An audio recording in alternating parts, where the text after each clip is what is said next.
ituloy natin yung evaluating logs o evaluating logarithms without calculator part 2. So, kailangan lang natin tandaan itong mga properties of logarithm na to. So, ang tatandaan mo lang rito is kagaya nung log 3 raised to 9.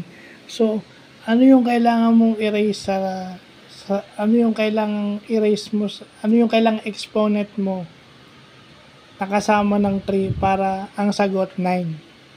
So, syempre, 2, tapos 3 yung base.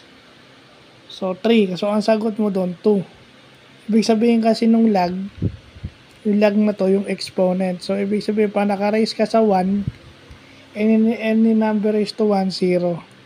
So, yun yung nakuha sa rules of exponent. So, magandang tandaan, bago pa tayo matutong mag-simplify o mag-condense o mag-expand ng logarithm, ito muna. At lastly, bago tayo pumunta sa derivative of a log o yung derivative ng logarithm and logarithmic equation, kasama yan.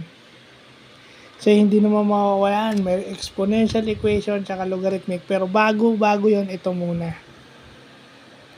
So, yun lang po.